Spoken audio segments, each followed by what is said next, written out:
दो संख्या ढूंढिए जिनका गुणा करने भैया 10 आ जाए, उन्हीं संख्या को जोड़ें या फिर घटाएं तो बीच की संख्या नहीं 7 आना। तो देखिए अब चैप्टर 2 का हम एग्जाम्पल करेंगे, है ना। तो हमने पिछली वीडियो में एक्सरसाइज 2.2 खत्म कर दिया था, अब इसके एग्जाम्पल करेंगे, है ना।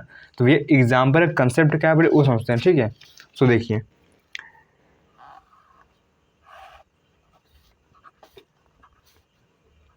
ये भैया एक्स अक्ष होता है, वाई होता है, ठीक है, एक्स डैश होता है, वाई डैश होता है, ठीक है, और यहाँ जीरो होता है ना मूल बिंदु। देखिए कंसेप्ट क्या है, अगर कोई ग्राफ भैया कोई ग्राफ एक्स अक्ष को जितनी बार काटता है, कोई ग्राफ एक्स अक्ष को जितनी बार काटता है उतने इसको शून्य खोदते हैं। जैसे मान लीजिए यहाँ पर एक ऐसे ग्राफ बना, ठीक है आप।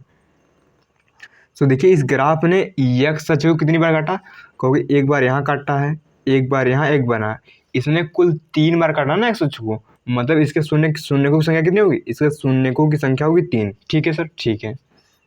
देखिए एक एग्जाम्पल और करते हैं, ठीक है आप। एक्स अक्ष भैया एक्स डैश है, ए वाई है, ए भैया वाई डैश है, ठीक है। सो देखिए मान लीजिए कुछ ऐसा है, ठीक है। देखिए इस ग्राफ ने एक्स अक्ष को कितनी बार काटा भैया, इस ग्राफ ने एक्स अक्ष को खाली यहाँ पर काटा, मतलब एक जगह पर काटा ना, अतः इसके शून्य की संख्या कितनी होगी, इसके शून्यकों की संख्या होगी भैया 1, ठीक है यहाँ पर, ठीक है। इसे मान लीजिए, ठीक है, यहाँ बना रहा हूँ मैं ग्राफ, ध्यान दीजिए, ठीक है। यहाँ पर एक्स अक्ष है, एक्स डैश है, वाई है भैया, ये वाई डैश है, ठीक है। देखिए भैया इसके कितने शून्य होंगे, देखिए इसने एक्स अक्ष को नहीं काटा एक बार भी, ठीक है, इसने एक्स अक्ष को एक बार भी नहीं काटा, अतः इसके शून्य की संख्या कुछ नहीं होगी, ठीक है, इसमें कोई शून्य नहीं होगा, ठीक है, इससे कोई शून्य नहीं, ठीक है। तो आई होप आप समझ गए होंगे ना। इसका कंसेप्ट खाली इतना है कि अगर कोई ग्राफ एक्स अक्ष को जितनी बार काटेगा, एक्स अक्ष को जितनी बार काटे उतने ही शून्य खोदते हैं। अगर एक्स अक्ष को नहीं काट रहा है, अगर भैया एक्स अक्ष को नहीं काट रहा है तो उसके एक भी शून्य नहीं होंगे, ठीक है। अब देखिए क्वेश्चन करते हैं, ठीक है। तो देखिए इन उदाहरण 1 में हमें शून्यकों की संख्या बताएं, ठीक है, ऊपर कथा लिखी पूरा, इसका भावार्थ है कि इसके शून्यकों की संख्या बताएं, ठीक है, देखकर। तो देखिए इस ग्राफ ने भैया एक्स अक्ष को कई बार काटा, इस ग्राफ में भैया एक्स अक्ष को यहाँ पर एक बार काटा, अतः इसके शून्य की संख्या कितनी होगी, इसके भैया शून्य की संख्या कितनी होगी यहाँ पर, इसके शून्यकों की संख्या यहाँ होगी 1, ठीक है। इसने एक्स देखिए एक्स अक्ष है, ये एक्स डैश है, ये वाई है भैया, ये वाई डैश, ठीक है। यहाँ पर इसने एक्स अक्ष को कई बार काटा भैया, इसने एक्स अक्ष को यहाँ पर 1 पॉइंट पे है और 1 पॉइंट पे है, इसने 2 बार काटा, अतः इसके शून्यकों की संख्या कितनी होगी यहाँ पर, ये इसके शून्यकों की संख्या होगी, की संख्या भैया वो कितना होगा यहाँ पर 2 होगा ना, यहाँ पर इसने 2 बार काटना, अतः इसके शून्य की संख्या 2 होगी, ठीक है। अब इसके देखते हैं, देखिए तीसरा काम क्या दिया है, इसने भी एक्स अक्ष को 1 पॉइंट पे यहाँ, 1 पॉइंट पे यहाँ, 1 पॉइंट पे, इसने 3 बार काटा ना, अतः इसके भैया शून्यकों की संख्या कितनी होगी यहाँ पर, 3 होगी यहाँ पर, शून्यकों की संख्या भैया कितनी होगी यहाँ पर, 3 होगी, ठीक है।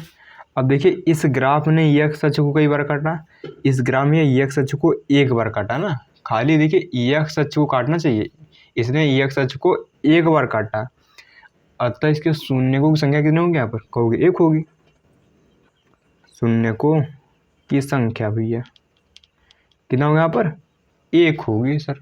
सो आई होप आपको ये क्वेश्चन समझ में आ रहा होगा, ठीक है। सो देखिए इसको 2 पार्ट होगा ना, उसको देखते हैं, ठीक है। सो देखिए लास्ट के 2 पार्ट दिए हैं, ठीक है। देखिए चौथा पार्ट है ये, सॉरी ये 5वां पार्ट था और ये 6ठा पार्ट, ठीक है यहाँ पर, ठीक है सर, ठीक है। अब देखिए इनमें भी देखिए शून्य की संख्या कितनी होगी यहाँ पर, देखिए इस ग्राफ ने एक्स अक्ष को खाली यहाँ टच किया, ठीक है, टच करे या काटे तो शून्य की संख्या मानी जाती है, ठीक है।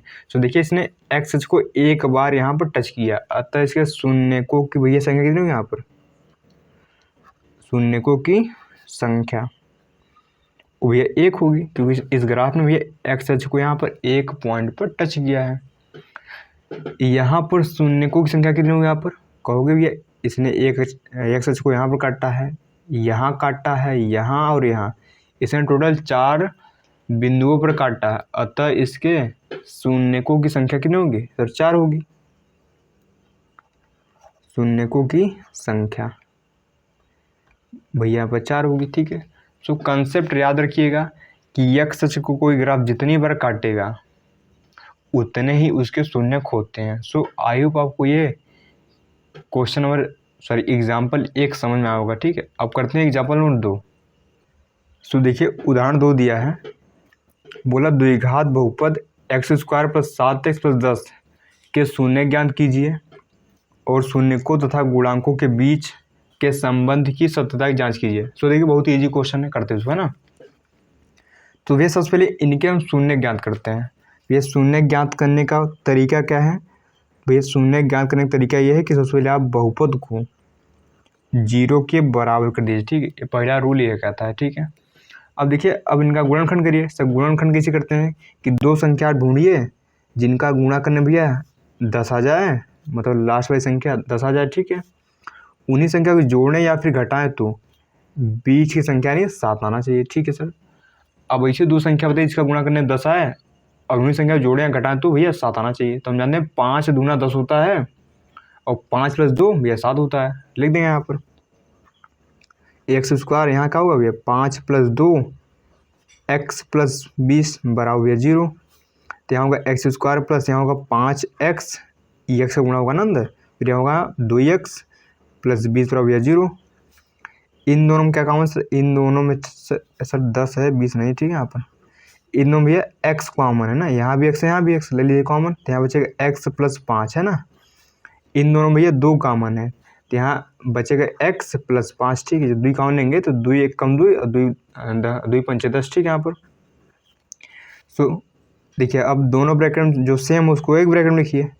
यहाँ भी x प्लस 5 है, यहाँ भी x प्लस 5 है, उसको एक ब्रैकेट में लिखेंगे यानी x प्लस 5 जो बच गया यानी x प्लस 2 को एक ब्रैकेट में बराबर चला 0। ठीक है, अब एक बार x प्लस 5 को 0 बराबर और भैया एक बार x प्लस 2 को 0 बराबर। ठीक है सर, ठीक है, बात सुना है यहाँ तक? तो यहाँ भी x बराबर कितना है, इसको उधर भेजिए -5 आएगा और यहाँ भैया x बराबर इनको उधर भेजिए -2 आएगा।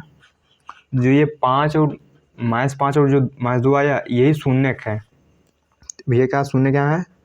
लेकिन शून्य के बराबर क्या होगा यहाँ पर -5 -2 है ना। ठीक है, अब देखिए सत्यता करते हैं जांच। ठीक है, लिखते हैं सत्यता की जांच।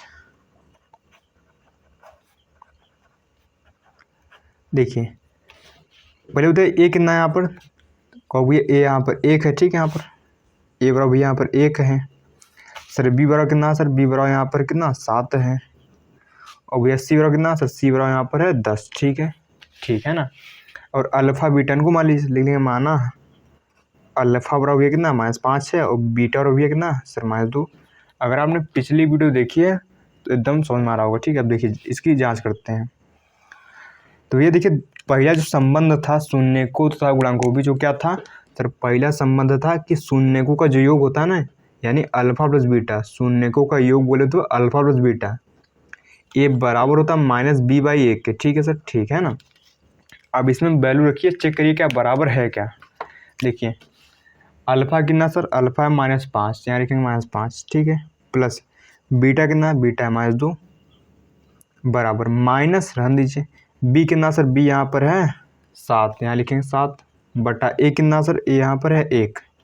ए कितना होगा -5 प्लस इंटू -2 बराबर होगा -7, नीचे 1 लिखते हैं। ठीक, ऑलरेडी होता है यहाँ पर। ए कितना होगा? देखिए सेम साइन होने पर जुड़ जाता है यानी हम होगा यहाँ पर -7 बराबर -7। ठीक, देखिए दोनों इक्वल आ गए ना, ये दोनों इक्वल ही आना चाहिए तो वैसे ही होगा। देखिए पहला संबंध ये था है ना, जो शून्यकों तथा गुणांकों के बीच पहला संबंध ये था। अब दूसरे का संबंध चेक करते हैं। ठीक है सर, दूसरे का संबंध ये था कि शून्यकों का जो गुणनफल है ना यानी अल्फा इंटू बीटा, शून्यकों का गुणनफल बराबर होता c/1 के, है ना। ठीक है सर, चेक करते हैं इसको।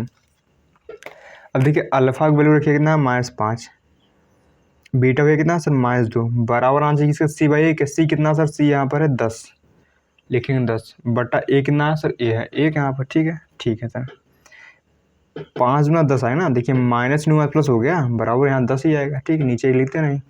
सो देखिए संबंध एकदम सही। ठीक है, सो भैया पहला क्वेश्चन सॉरी दूसरा एग्जाम्पल यहाँ पर समाप्त होता है। ठीक है, अब करते हैं एग्जाम्पल नंबर 3। ठीक है, सो देखिए बहुत ईजी क्वेश्चन था।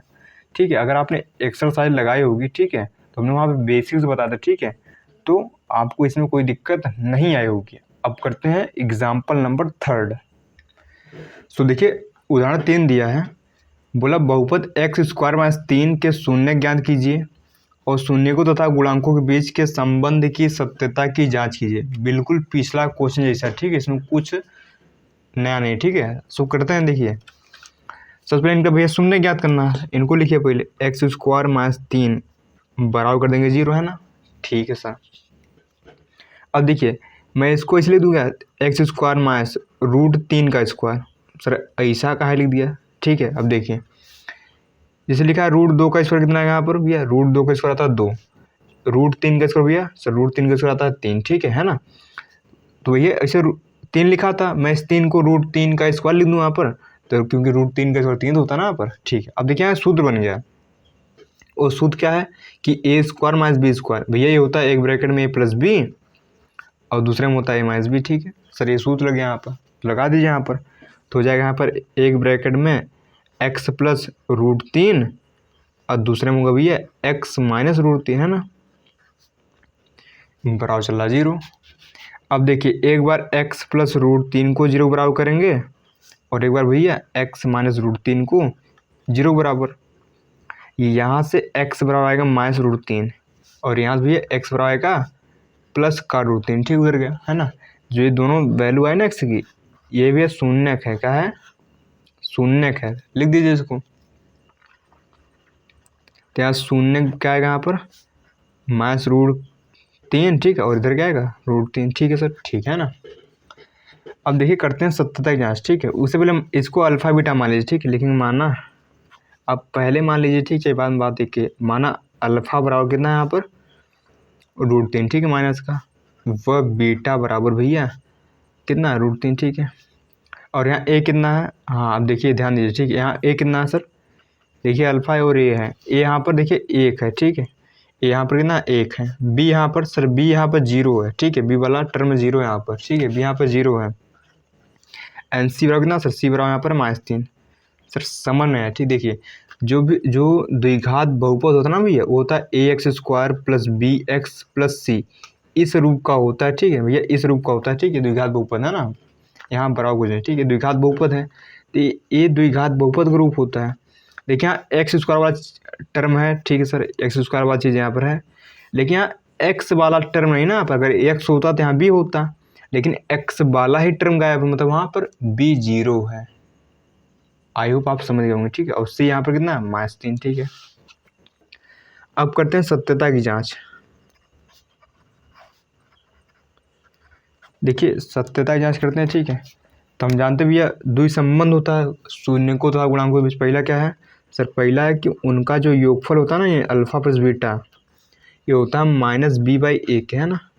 अब वैल्यू रखिए, देखिए बराबर आता है क्या, अल्फा कितना सर, अल्फा है, अल्फा यहाँ पर है -√3 प्लस बीटा कितना है सर √3 बराबर माइनस बी कितना सर बी 0 है बटा ए कितना सर ए 1 है, ठीक है सर, ठीक है।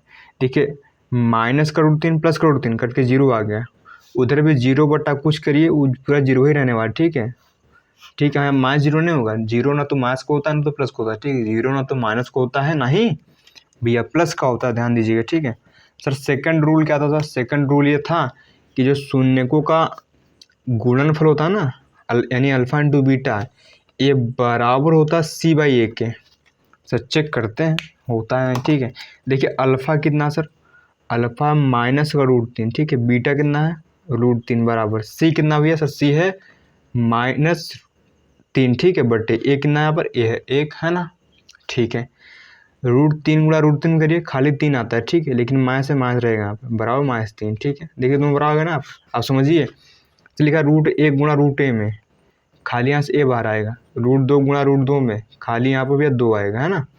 वैसे √3 गुणा √3 में खाली 3 आएगा, लेकिन माइनस है ना, वो कहाँ जाएगा, वो लगा रहेगा, ठीक है। सो देखिए ये भी क्वेश्चन भैया हमारा हो गया, ठीक है। सो आई होप आपको ये वाला क्वेश्चन भैया समझ में आएगा, ठीक है। सो अब करते हैं सर अगला एग्जाम्पल, ठीक है सर। सो देखिए चौथा एग्जाम्पल दिया है, बोला एक द्विघात बहुपद ज्ञात कीजिए, मतलब में एक द्विघात बहुपद ज्ञात करना है जिसके शून्यकों का योग तथा गुणनफल क्रमशः -3 और 2 है, मतलब हमें उसका योग दिया है -3 और गुणनफल दिया भैया 2 दिया, ठीक है। अब देखिए जब भी आपको योग दिया हो और गुणनफल दिया हो तो उसका एक सूत्र होता है, तो ये द्विघात बहुपद का, ठीक है, द्विघात बहुपद का भी एक सूत्र होता है, वो क्या होता है, x square minus alpha plus beta. Sir alpha plus beta जानते हैं क्या होता है, अल्फा प्लस बीटा बोलते हैं योग, शून्यकों का योग, बाहर लगता है एक्स, प्लस होता है alpha into beta, alpha into beta बोलते हैं शून्यकों का गुणनफल। ठीक है सर, ठीक है, ये हमारा फार्मूला है। सो हमने एक्सरसाइज में भी ऐसे क्वेश्चन बहुत करा रखे हैं। ठीक है, अब देखिए, अब करते हैं। देखिए हमें शून्यों का योग कितना दिया है, -3, यानी अल्फा प्लस बीटा दिया मेरे को कितना, -3, और भैया अल्फा इंटू बीटा दिया हमको 2 दिया है। देखो शून्यों का योग अब गुणनफल, मतलब पहला योग है, दूसरे का भैया गुणनफल है, ध्यान दीजिएगा। ठीक है, तो लिखेंगे यहाँ द्विघात बहुपद क्या होगा, द्विघात बहुपद भैया क्या होगा x square minus alpha plus beta, है ना, ये होता है एक्स प्लस अल्फा बीटा। अब वैल्यू पुट कर दीजिए यहाँ पर, होगा x square minus alpha plus beta कितना है, -3 है, बाहर x plus alpha into beta भैया 2 है, होगा एक्स स्क्वायर माइनस, ये देखिए माइनस माइनस भैया प्लस हो गया यहाँ पर, और यहाँ 3x प्लस 2, ये भैया ये मेरा क्या है, तो ये बहुपद है। तो देखिए कितना इजी क्वेश्चन था। तो जब भी आपको शून्यकों का योग दिया हो और गुणनफल दिया हो तो भैया यही फार्मूला उसमें लगता है। ठीक है, सो आई होप आपको ये क्वेश्चन समझ में आए होंगे। ठीक है, सो मिलते हैं नेक्स्ट वीडियो में। ठीक है।